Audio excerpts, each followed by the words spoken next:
Nagpapatuloy po ang special coverage ng T3 Enforce kaugnay sa gupit ng habagat. Lubog na sa baha ang Araneta Avenue sa Quezon City. Kasalukuyang nagsasagawa ng rescue operations doon ang Rescue 5 kanina pang umaga. Para sa detalye, may update po ang aming kasamang si Paulo Bidiones. Paulo?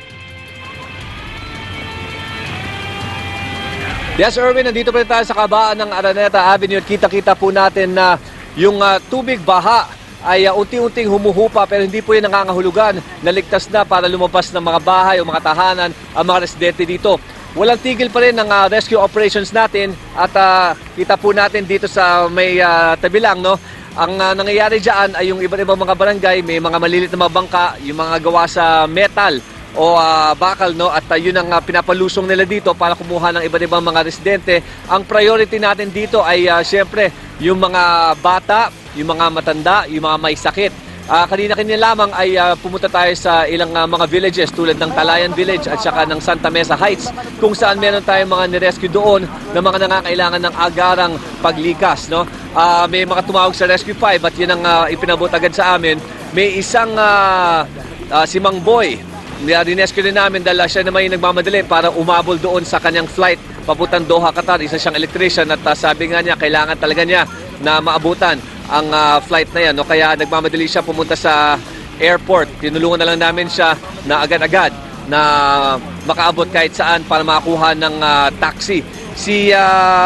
Yung ilang mga residente kanina ay talagang nagmamadali na rin umalis dahil nga tumataas na yung tubig baha. Pero ang abiso namin sa kanila ay manatili na muna kung hindi pa talaga importante o emergency ang sitwasyon nila, manatili na lamang po sa kanilang mga tahanan. Paalala lang po natin sa mga kabataan dyan, no? Alam po natin na ganitong panahon, gusto nyo maglaro, wag po tayong lalabas na inyong mga tahanan dahil po maaari tayong tamaan ng sakit na leptospirosis. Erwin. Alright, Paulo, babalikan ka namin mamaya-maya at alam namin na ongoing yung inyong rescue operations dyan sa may Araneta Avenue, mga kapatid. Kung kayo ho ay madaanan ng mga Rescue 5 o iba pang mga agencies na tatanungin kayo kung gusto ninyong lumikas, ay lumikas na ho kayo habang maaga pa at ika nga ay may liwanag pa. Mahirap pong maglipat o mag-evacuate kung madilim na ho, lalo na kung kayo ay may mga anak, may mga ika nga ay maraming bitbitin. Mas maganda ho, mas mainam na ngayong may liwanag pa, sumama na ho kayo dyan sa mga rescue operations tulad po ng Rescue 5. Okay.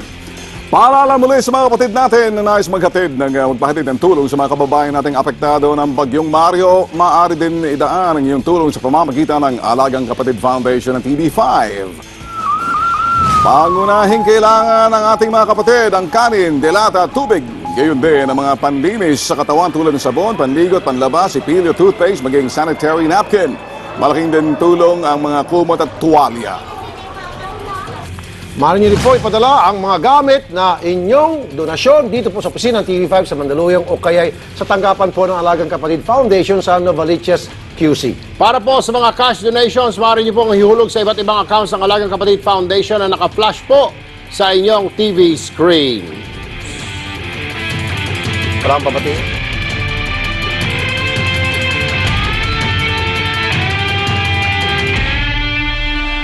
Walang binigay dito. Walang FT natin. Bagyo, yung bagyo, birthday. Bigyan ng bati. Hindi, ako meron. Babatiin ko lang. Happy birthday kay JRK ng RMQ Grain Center sa Kawayan, Isabela. Si JRK, anak ni Rod at Merlin K ng Kawayan. Ako naman babatiin. Babatiin ko yung mga dorobo, ha. Huwag yung pagsamantalaan itong mga biktima ng bagyo, ha. Talaga, bagyo. Mayos kayo. Umihit ka pa rin kahit na bagyo. Okay, yan po ang special coverage ng T3 Enforce kaugnay sa ampas ng habagat at Bagyong Mario. Ko po si Rafi Tulfo.